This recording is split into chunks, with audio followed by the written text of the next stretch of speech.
bi akwakoto mo so nyina sebe na bambo ho nsam ebemiem na asomdwe de ahim Sompa abonten so abaya sukonoma ketwa 15 years bia ebeto dwaso omde na akwa ware akokra 63 years onungu abonten so a aposifo kwaji akoda no enura na dwa beto dwa sa aposifo asaso de akoda no akwakoma na busua ewon krapompene ntam ne nungu abonten so yebekọ no mo ne akwakọ esene enema esi ekoye na SD asafo no so de adesra akwakoto electoral commission mpenimfo anim se afia bato no ebesi memenda Intombesle Electoral Commission for say obi bi oye SD ni bia no omo emfa ne din enkoka police for ne asoja for any prisons for no a ene nsamtwefo no moto special vote no omo emfa ne din enkoka eye special vote no bi abusia weni afoforo pi no a ene akekesi ani na ene se kasia ba bia wo bia no anope ba na yede ababesom wo medin ede na ya obo amali bia bogabsia for yenye bre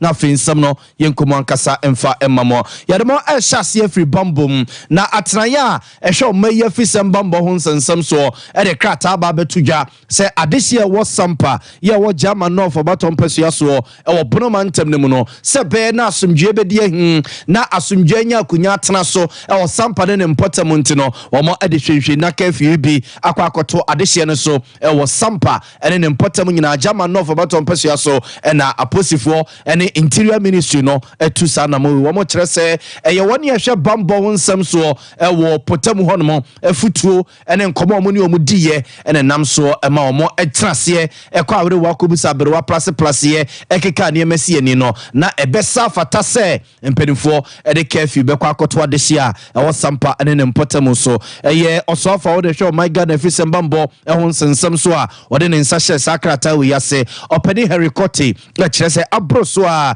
anwumre be no naide na wura dem akwakoda wo cha akoko nwumre be no nan na wura dem na wakwakoda na okoda no nan no so afọ no a abro so so wasore ntem kura na wapia bonten eye be 7 eye be 7 anopa enti okoda enwumre no 9 a 4 o'clock wa wasore ntem kura no eye anopa 7 o'clock no nso na chese wo sore na we so mo kire se ehase afri enura ya wo no enura ya wo ya omode krata ba bonten no ahyase no masesa sojafo ene aposifo akogu Sompa bonten so yere bambom se be yasundwe ebedi ehim eno cho omode afutuo so no atato de ama ahemfo nyina ene woni ekabie wom Sompa nsase so se omonhwema asundwe mra anyesa womo ene omode ewo eye mpotem honomo eno akiri womo ade kokobo akọ ade ama obi bia obe na adwen se omatuo so anase oma akodie bi so se ode kọ Sompa bonten so se oya no so no ene ade ni din ene omode beye no ewo Sompa ene ne mpotem honomo enti se yetuo se yesekan se yaba se eye tu ababa ene ebehu se bi kura wo ewo Sompa ne mpotem de we aposifo ene atena ye hwe my Ghana efisem bambo ho nsensem so echese wo mo ene amanfo de nyina eye se beye na ensem wo sori ye wo Sompa bonten so a enam so ma chese krono eye akwakwa bibi adi pantimi ntenamu no eno enam so ma mpedimfo de eye enkrata wi ababeto abonte ye sembo se nsem wo ekoso wo Sompa bonten so no Sompa FM nsemtwefo ye ni edi akiri de bi fra tobia no yemfa enkamemo yento akase no so ma mo yemfa mo nko abatum yere so paso se de ya fi Ghana madeshi ye bekwa akoto santre wandogodogo lai adwe mempra akoso Miguel yakwa akoto aba eye mampani a mfie na ye wo ye nimi obenhyehye ama my Ghana ama Ghana menu mienu Ghana afa ne ya pese ene na dig don papa bi afra na biem so yatomrase jafo aba mrase jafo ye beyi wonum no ombekwa akotera mrase jafie ma yenhyehye atotomra ama oman na afa ne ntima papa ede afra na fia bato no sese a ubu nano a ekosi memeneda na memeneda no kobasa na yenuano memenda kwanhwefo no soso no na wo mo ekwa kodim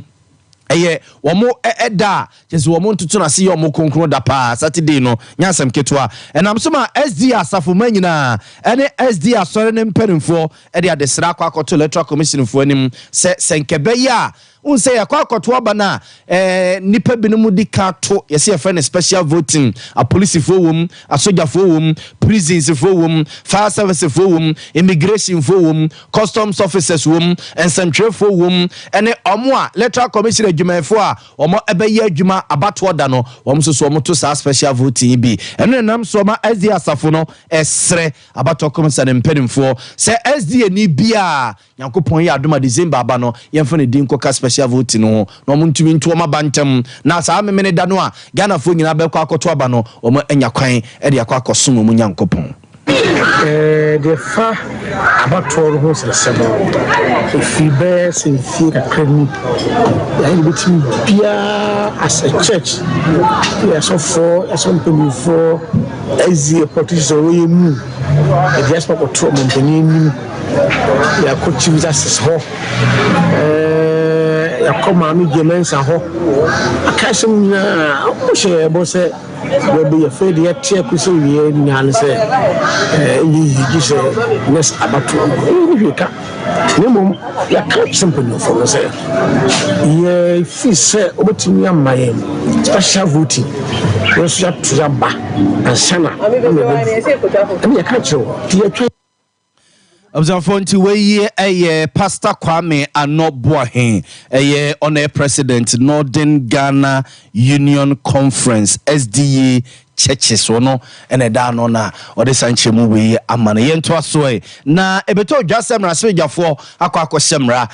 gege ne lesbianism mbre wo makwa akose ya ye watwe yem se mampani na dodanko akufo adomra no ebekọ akoto nanim na ode ne nsa akwa akohyase na mra na bedimu na hyase aye adwuma na saa de na wo se mampani akufo ado no na sesi aba be yetwema mentwe yesi ni pebinimo atabiri mra no ede akwa akoda o my Ghana court battle supreme court se omo etemra na sia enye ye ntebeya mampani akufo ado ntwentwen so ansama mampani ne twotwofo pani na na santi bedi etu kra de krata aba bonten aba betu gwasere na mrase gwafo na nyoma dwene se omo edemra na eba mampani atena ye de nipa binimo edemra na ekokoto a eni kwan se eba ehonomo eba asa no mrase gwafo bi antiase omo bo anyoso ema omo soso matas atamasem no ede akwakodan court se bibie ne honomo esimrase gwafo ho kwan se mra na omo hye no omo ntimi mfa nko mampani atena ye ntebeya court enhye mampani ene ne secretary no so mo miepuno no mo mie kwam na eye akrachefo no mfa samra no emra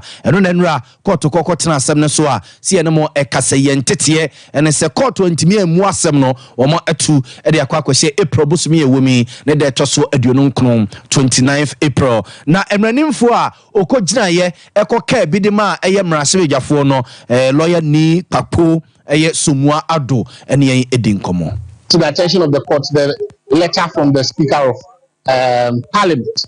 And so that was an important point because Parliament has responded to the letter from the Office of the President. And in our opinion, that even strengthens our point that without the intervention of the court, nothing would go on. So allow the court process to proceed. You have to get everything. A decision cannot be made when all the facts are not before the court. And so it will be unfair for us to let the court proceed when there are matters that are still outstanding that must be brought to the attention of the court.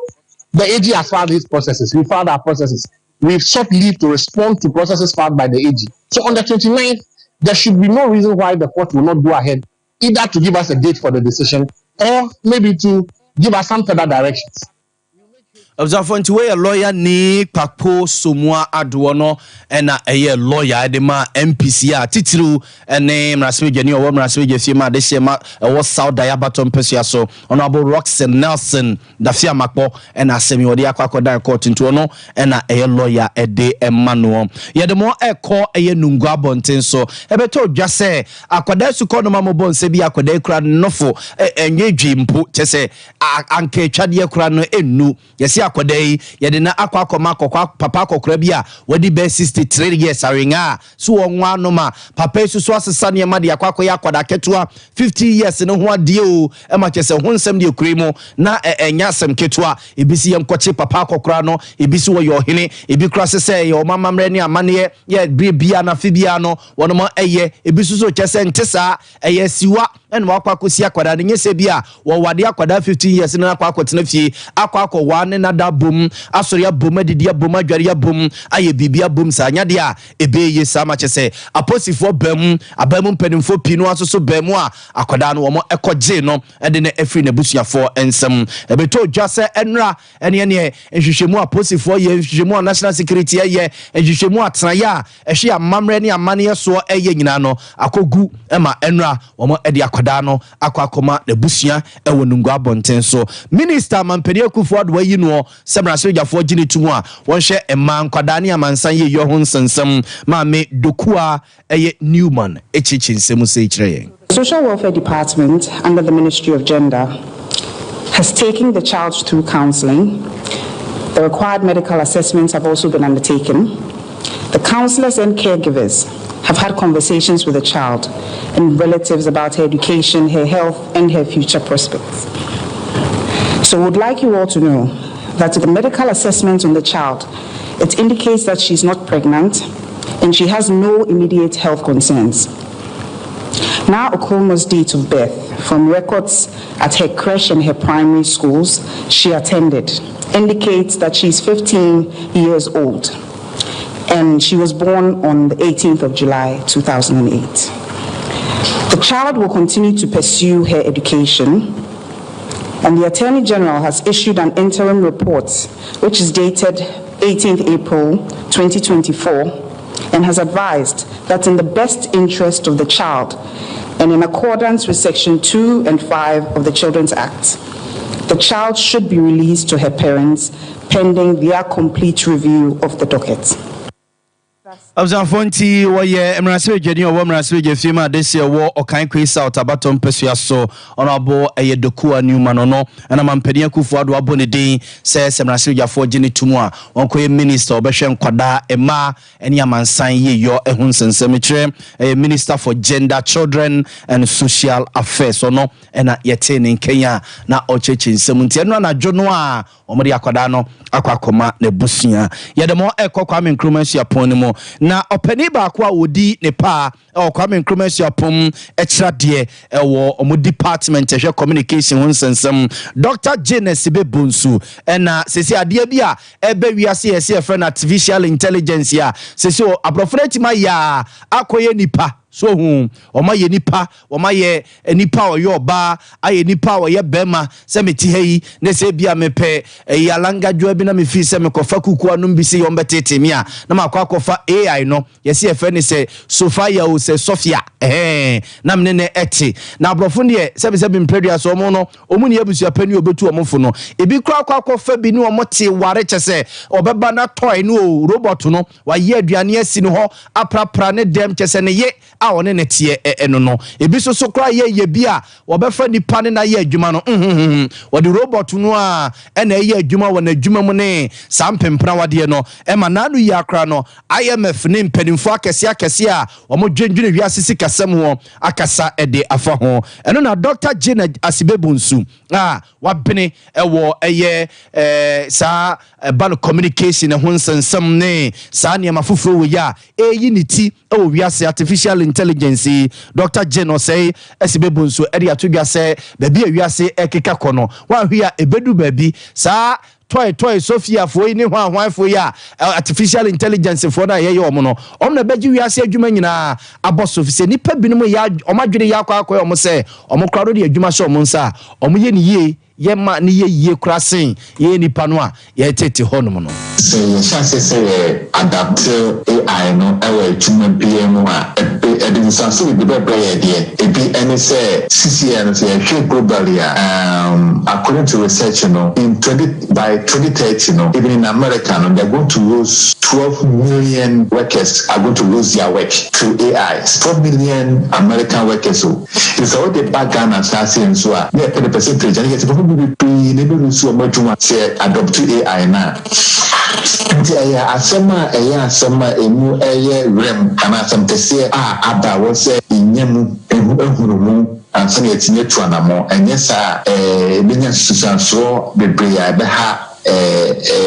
Ghana workforce no Observanti Dr. Jin Oseye Esibe Bonsu ena yete nenken okọ Kwame Nkrumah Suapon no mu a omo department ya eba no communication ne ho mpempra wade a omo ekyerɛkyerɛ no observafo ho ena ɔkyerɛ de ena ɔde afutu ma no AI ne de wana no wada ne nkyɛn no ni papa ena ya ne toys ano yeso otimi ya bibia bi yeso wi no so ane de tie eno no omo de eno no yeto aso na Dr. ya ɔsɛ dutwum mrase dwani ɔwɔ mrase gefie ma de sia ɛwɔ bosomtwe abaton pesua so no akro no a minister of education so na ɔde atugwa sa amanfo bodidin sai ena sese krade yeso nya vice president ya wo bedi the education ministry no just say wabro so wo kwakɔpɛ vice president na die sese wo no just say on kankyere obi a say wo pɛ vice president ye di wotini ba bi na Akufo-Addo efra ni free America obedi education minister bedi ekiri na Akufo-Addo hwɛ ne modem a wo de education minister ne ma no a sese wo to aso a wo hwɛ Ghana ngomasua ho nsensem won ka ne ba bi ada so per vice president ye dia amanfo di ne din nam sai yes ye bebo ne din se vice president ya obedi baomi achi Dr. Yao Osei Adutwum se meye ama omampani enunu hu se oma me be minister eno ena dia meye me de minim no se minim sa me no de minim se meka se bia tamwa me kwachira de foforo ena America me call conference National Association of Black School Educators to me call conference na me no obi afi master theology na superintendent I want superintendent as a regional directors almost workshops ma continue and the man who me was or a black woman I was why are you here you are young why you at the superintendent's workshop and I'm so and I was that person superintendent and I'm so yes so me tried your kwani man person me so me school penim pa or say a minister and I'm hey mama minister say or say so you so be superintendent I won't get that name you're the best teacher now you're the best teacher who be superintendent crowd you know ampa mama no asmo ka kire me be me say no I want to be the best education minister in the world now you're the best education minister in the world next will be no dey one na just 77 producer wa be the flag bearer no twem no say best education minister any marriage man any men ka say dey be name Samra Mitimu I want to be the best education minister. For Dr. Osei Adutwum na yete nenken yeto aso yeguso a edemo ewo ngomasiam na private schools a wo Ghana esre Ghana ban se ba bia wo madro ne de aban entwe ne mehwe wunum na ompemu akakra emfa emesoso masenemu na omososo ye ka Ghana ngomasua ebusiafo wo mo edimu pa se kra de free crèche nom ene nursery kindergarten ede kosi primary school de kosi JSS ne de just international schools ne private schools wo ma na tete mano dodo no a ansa no mokodu secondary school ne university a aban akwa kosum ewo soro honomo we beto dwa wabra Miss Midwest Galaxy 2024 a we ambassador de Makates International School Miss Kira yewun woko school mu honomo na oko campaign for ho ma omo ye amamre ne amane edi dwuma pio school honomo esaso ekobie police station mono chiawa no kosiesie honomo ewo asonoma so a Kwabre East Abaton Pesua so Miss Kira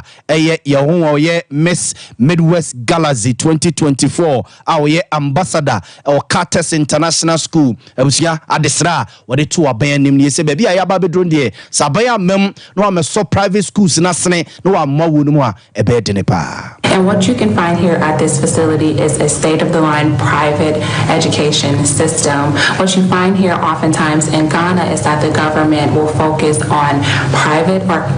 public institutions, and oftentimes private institutions will have to fend for themselves, will have to fund everything themselves. But what you can also find here is state-of-the-line and top-quality technology education from an international perspective. So there are definitely pros and cons to both. But here at Carter's International Academy, you can be sure that your child will have the best education possible. The reason why the daycare is open today is because Carter saw a need in this community to Miss Kira young Miss Midwest Galaxy 2024 Osaso ambassador or Kates International School and yetene kene no chire headmaster of that school nano yera Benjamin Owusu Kwabena esoso edekakra ene adesre eto aban animu sei private schools no according to one bottom And easy. Abine omwa government in, government out. For policy via my Abeba private school. You see, the piano on focus our public school. So, Nanado, Ninabai. Mumma private school. Private schools, any easy. Funding of a private school, easy. But all what we know and say, they say we are making profit. What profit are we making? There is no profit. Until now, so many private schools are almost structures who are ayadada. You are easy. Until the rest of the easy. Public school, the more free textbooks.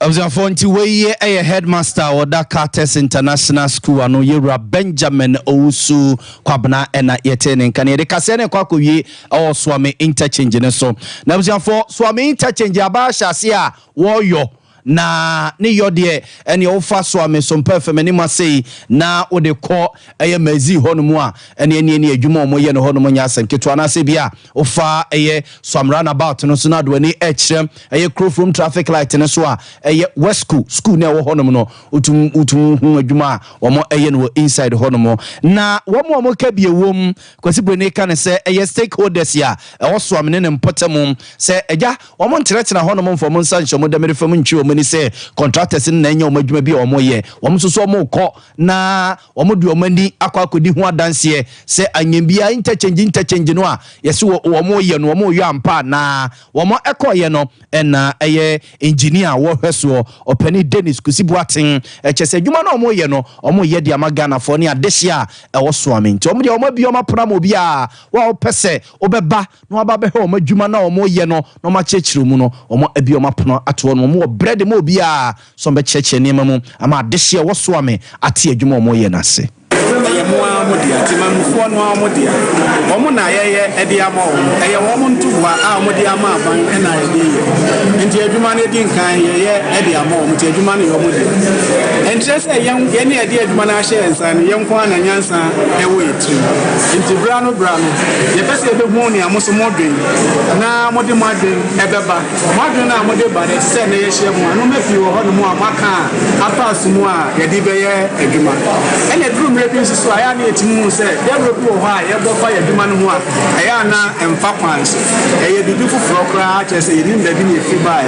And to say, a brano, no pass on the Francis, she am content of near me church, a Dumano, Yamposo, Bevinia, a Dumani suit, then a vine in the airport. The Guinness and Mobile home, there will ye at the Amaya.